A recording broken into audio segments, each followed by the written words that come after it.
ये जो झालमुड़ी खा रहे हैं और छौंक लगा रहे हैं, छौंक लगाने का नतीजा है कि भाजपा और टीएमसी आपस में लड़कर वहां हिंसा भी फैलाने का होती है। जब से ये लोग आए तब से हुई लेफ्ट राज में सबसे ज्यादा लेफ्ट भी किया और अभी हमारी भी राज रही ना। सिद्धार्थ शंकर राय से लेकर के देखिए हमने इंडस्ट्रियलाइजेशन किया, शिक्षा का बढ़ावा दिया, रोजगार दिया, लोगों में वहां पे देखिए नहीं जीरो जरूर हो गए थे, लेकिन अब आने वाले समय में सत्ता की चाबी हमारे हाथ में होगी। तो मैं बस सिर्फ इतना बताना चाहता हूं कि बंगाल में हिंसा की जनक कांग्रेस पार्टी रही है और 72 के चुनाव में, और ये है ना, चाहे हिंसा हो, चाहे क्रिमिनलाइजेशन ऑफ पॉलिटिक्स हो, चाहे चुनाव आयोग का दुरुपयोग हो, रास्ता तो कांग्रेस पार्टी ने सबको दिखाया। कांग्रेस ने आजादी दिलवाई, मैंने कहा कांग्रेस पार्टी के नेतृत्व में देश को स्वाधीनता मिली। दोनों में थोड़ा सा अंतर है। पॉजिटिव चीजें भी होंगी अनंत विजय, देश में जो पहली बार हुई वो कांग्रेस पार्टी की देन होगी। बहुत सारी पॉजिटिव चीजें हैं इसमें। क्या देश को पहला प्रधानमंत्री दिया, देश को राजनीति को परिवारवाद दिया, कांग्रेस पार्टी। जय श्री राम दोस्तों, कैसे आप? होप सारे स्वस्थ होंगे, मस्त होंगे। एक बार फिर स्वागत है आपका मेरे चैनल पर। आज के चैनल पर भी डिबेट काफी जबरदस्त होने वाली, क्योंकि आज की डिबेट में बैठा था कांग्रेस का चिंटू अजय उपाध्याय। लंबी फेंक रहा था भाई साहब, जैसे कि आप जानते हैं कांग्रेस के सारे फैक्ट थे। बंगाल को लेकर बोला था कि भाई हमारे हाथ में सत्ता की चाबी होगी, ना तो तृणमूल कांग्रेस ना बीजेपी सरकार बना सकती बिना हमारे। और भाई साहब सारे हंसने लगे, सोचने लगे कौन से नशा फूक के आ गई है, सूखा नशा करके आ रखा, मतलब कुछ भी। जिनकी 0 सीट लोकसभा विधानसभा सब में 0, सारे ठूस होते जा रहे, कह रहा भाई सत्ता की चाबी हमारे हाथ।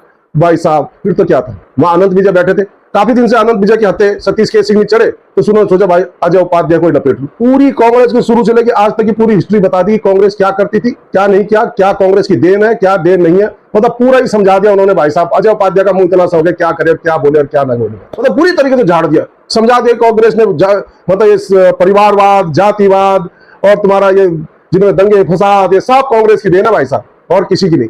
और अजय उपाध्याय क्या बोले भाई, बुरी तरीके से फंस गया भाई साहब। मतलब डिबेट काफी जबरदस्त होने वाली है, अंत तक देखना, पूरी देखना और अपने कमेंट जरूर लिखना, बताना कि कांग्रेस की हालत ऐसे क्यों हो गई। तो शुरू करते हैं इस धमाकेदार डिबेट। अजय उपाध्याय, पहले तो मैं ये कहूं कि ऐसा तो नहीं बहुत देर कर दी हुजूर आते आते। राहुल गांधी ने जो वीडियो जारी किया पहले चरण की वोटिंग से पहले, आखिरकार उन्होंने ममता बनर्जी के खिलाफ 2 शब्द बोल ही दिए कि इतना पोलराइज नहीं किया होता अगर ममता बनर्जी ने, तो बीजेपी को बंगाल में घुसने का मौका नहीं मिलता। इतनी देर क्यों कर दी? देखिए इस सच्चाई को तो स्वीकारना ही होगा कि जिस तरह से वहां राजनीतिक लाभ के लिए जाति और धर्म में पारस्परिक बंटवारा करने का काम दोनों पार्टियां, भाजपा भी कर रही है और बहुत हद तक ग्राउंड में देखेंगे तो ममता बनर्जी जी का भी उसमें कहीं ना कहीं छौंक लगाती हैं वो। और वो ये जो झालमुड़ी खा रहे हैं और छौंक लगा रहे हैं, और छौंक लगाने का नतीजा है कि भाजपा और टीएमसी आपस में लड़कर वहां हिंसा भी फैलाने का काम।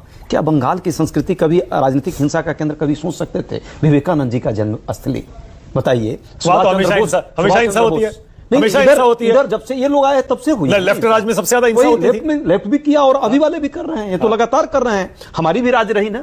सिद्धार्थ शंकर राय से लेकर के देखिए हमने इंडस्ट्रियलाइजेशन किया, शिक्षा का बढ़ावा दिया, रोजगार दिया, लोगों में जीडीपी उसकी क्या थी, और आज देखिए कितना वहां पे जो है इन लोगों ने कर्ज उस राज्य को बना दिया है, और आज 0 हो गए वहां पे। देखिए नहीं जीरो जरूर हो गए थे, लेकिन अब आने वाले समय में सत्ता की चाबी हमारे हाथ में होगी और हम हीरो होने वाले। आपने जवाब नहीं दिया मेरा। मैंने कहा राहुल गांधी वो फर्स्ट फेज की वोटिंग से ठीक पहले वीडियो डाल रहे हैं, पहले क्यों नहीं गए, पहले क्यों नहीं हमले किए? नहीं, हमने पहले भी किए और हमने लगातार, हमारे वर्कर जो है वहां लगे भी हुए हैं, सीनियर लीडर्स भी हमारे। तो वहां पे रैलियां नहीं होने दी भाजपा ने। ये अमित शाह जी रोज वहां घूम रहे हैं रैली ले लेकर के, और हमारे लोगों को 3 जगह की रैली परसों प्रस्तावित थी, उसको रोक दिया। अब तो परमिशन मिल गई है राहुल को। देखिए मिल गई, हम जाएंगे अभी सेकंड फेज में जाएंगे। देखिए सच्चाई है, आप जानबूझ के नहीं जा रहे। नहीं मानक भाई, आपको पता है आप जाएंगे तो वोट बटेगा टीएमसी का, नुकसान हो जाएगा, बीजेपी का फायदा हो जाएगा। किसी का बटेगा, किसी का घटेगा नहीं। वहां बंगाल के जनता का लाभ होना चाहिए, और हम बंगाल वासियों के भलाई के लिए भाजपा क्या कर रही है? भाजपा ने जिस तरह का काम किया, दूसरे राज्यों में बंगाली को बांग्लादेशी बना दिया, घुसपैठिए के नाम पर वहां लोगों का वोट काट दिया, एसआईआर के नाम पे चुनाव आयोग जो है यहाँ मुखदर्शक बना हुआ है, पूरे राज्य की मशीनरी को जो है कैप्चर करने में लगा हुआ है। ममता दीदी पर क्यों हमला कर रहे हैं? क्यों नहीं करेंगे? क्यों ममता दीदी पर हमला कर रहे हैं? राज्य में यदि उनकी सरकार है, मुख्यमंत्री है, राज्य में उनकी सरकार है, उनको करेंगे, और देश में मोदी जी की सरकार है, उनको भी करेंगे। देखिए 2 बात मैं लास्ट कर देता हूं आपकी। पहली बात है कि ये महिला आरक्षण बिल को लेकर के जिस तरह से इन्होंने पाखंड किया, पूरे देश की महिलाओं को, विशेषकर बंगाल की महिलाओं को समझ में आ गया कि भाजपा पाखंड कर रही है। जो पास बिल है उसमें संशोधन, और संशोधन में फिर उसको गिरा करके और जो है आंसू, घड़ियाली आंसू मोदी जी राष्ट्र के नाम संदेश में भी दे रहे हैं। अरे राष्ट्र के नाम में संदेश 29 मिनट और 59 बार कांग्रेस को गाली। दूसरी, इसका खमियाजा इनको तमिलनाडु में भी हुआ और हमको फायदा हो रहा है। उत्तर भारत और दक्षिण भारत में बांटने की जो एक कहीं ना कहीं ये षड्यंत्र किया था, कुत्सित राजनीति, छोटी राजनीति की थी, उसका लाभ देखिएगा तमिलनाडु में हमारे गठबंधन को होगा। और महिलाओं की जो बात, भागीदारी की बात है, क्योंकि वो स्पष्ट जनता के बीच चला गया मैसेज कि आपने महिलाओं से आपको लेना देना नहीं था, आपको तो बंगाल में सत्ता पलटना है।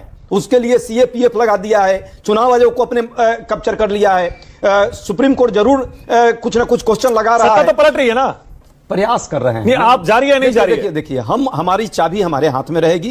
ठीक है, हम सभी जगह से, असम से लेकर के और तमिलनाडु। आपने राजनीतिक हिंसा की बात की ना, जरा मैं पीसीआर से कह रहा हूं, जरा वो बीजेपी उम्मीदवार को जो मारा पीटा है, दौड़ाया है, वो वीडियो दिखाइए जरा।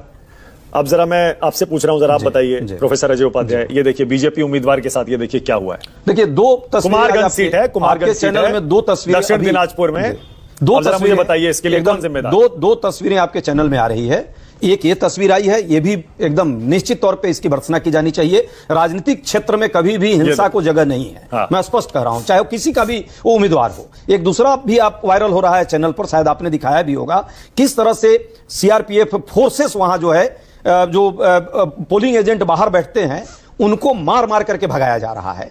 ये भी कहीं ना कहीं बीजेपी और टीएमसी दोनों हिंसा कर रही हैं। मुझे लगता है कि हिंसा की राजनीति इन दोनों ने बढ़ावा दिया। वहां पे वहां चाहा कि इस तरह से आपस में लड़ाई हो, धर्म और जाति और हिंसा के नाम पे सत्ता हथियाए, लेकिन वहां की जनता आज वोटिंग में क्लियर कर दिया। अनंत विजय, आपका विश्लेषण, आपकी रिपोर्ट क्या है? फर्स्ट फेज की तस्वीरें तो हम सबने देखी है अनंत, और वोटिंग का प्रतिशत भी आपके सामने है। मानक जी, आपने ईपीडब्ल्यू मैगजीन का नाम सुना होगा। हाँ। उससे 2 पंक्तियां पढ़ने की मुझे अनुमति दे दीजिए। In 1972, the Congress party won the elections by sheer muscle power, ousting thousands of opposition party workers from their localities, creating a reign of terror by using both police and goons, and finally by widespread rigging of the elections. मैं ये इसलिए पढ़ना चाह रहा था कि मेरे मित्र अजय उपाध्याय जी ने कहा कि सिद्धार्थ शंकर रे का जो जमाना था वो बहुत अच्छा था और उस समय हिंसा नहीं हुई थी। तो मैं बस सिर्फ इतना बताना चाहता हूं कि बंगाल में हिंसा की जनक कांग्रेस पार्टी रही है और 72 के चुनाव में, और ये ईपीडब्ल्यू फरवरी 2011 में पब्लिश है सर। आप चाहेंगे तो मैं वॉल्यूम भी आपको मैसेज कर दूंगा। ठीक है, अब मैं आता हूं आपके चुनाव पे। इसलिए कांग्रेस पार्टी हिंसा न करने की, दरअसल इस देश को कांग्रेस पार्टी के नेतृत्व में स्वाधीनता मिली, तो जो सारी चीजें पहली बार हुई हैं वो तो कांग्रेस नहीं की है ना। चाहे हिंसा हो, चाहे क्रिमिनलाइजेशन ऑफ पॉलिटिक्स हो, चाहे चुनाव आयोग का दुरुपयोग हो, रास्ता तो कांग्रेस पार्टी ने ही सबको दिखाया है। और अभी कल बात कर रहे थे वो क्या, हाँ मुझे याद आया जो महिला वंदन अधिनियम के समय पार्लियामेंट में हुआ, उसके बाद तुरंत बाद ये खबर आई थी कि श्रीमान राहुल गांधी ने अभिषेक बनर्जी को फोन करके धन्यवाद दिया सहयोग करने के लिए। तो सहयोग तो दोनों में है ही। हाँ। इसलिए ऐसा कहना, अब राहुल गांधी को क्या है कि अपनी प्रासंगिकता बनाए रखने के लिए वीडियो तो जारी करना ही पड़ेगा। हाँ। अब दूरबीन जैसा भी हो मानक भैया, दूरबीन जैसा भी लगाए हो, लेकिन आज के चुनाव में मानक मुझे लगता है कि राजीव जी ने जो हेडलाइन दी है, मेरा विश्लेषण करीब करीब उसी के साथ है कि ममता बनर्जी को भी इंतजार है, बीजेपी को भी इंतजार है, लेकिन इस बार मुझे ऐसा प्रतीत हो रहा है कि इस चुनाव में भारतीय जनता पार्टी, इस चरण में भारतीय जनता पार्टी थोड़ा बेहतर करेगी अपने पहले चरण से।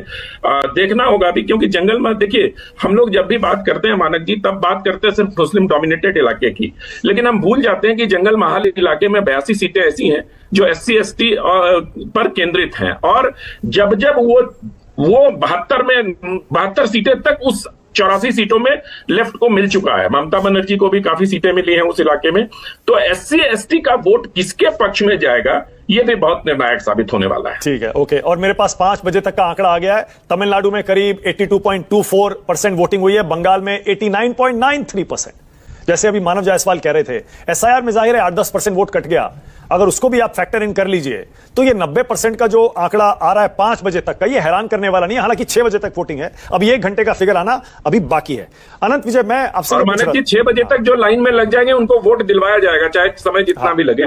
अभी आपने कहा, अनंत आपने कहा कि कांग्रेस पार्टी ने देश को आजादी दिलाई, तो देश में जो कुछ पहली बार हुआ वो कांग्रेस पार्टी की देन है। आपने वो कुछ नेगेटिव चीजें बताई, कुछ पॉजिटिव चीजें भी होंगी अनंत विजय, देश में जो पहली बार हुई वो कांग्रेस पार्टी की देन होगी। बहुत सारी पॉजिटिव चीजें हैं इसमें। क्या देश को पहला प्रधानमंत्री दिया, देश को राजनीति को परिवारवाद दिया। अब कांग्रेस पार्टी तो इतना कहती है ना कि एम्स बनवाए, पता नहीं क्या, इतने सारे इंडस्ट्रीज लगवाए, ये सब भी तो कांग्रेस पार्टी की देन है। मैंने ये नहीं कहा कांग्रेस ने आजादी दिलवाई, मैंने कहा कांग्रेस पार्टी के नेतृत्व में देश को स्वाधीनता मिली, है ना। दोनों में थोड़ा सा अंतर है।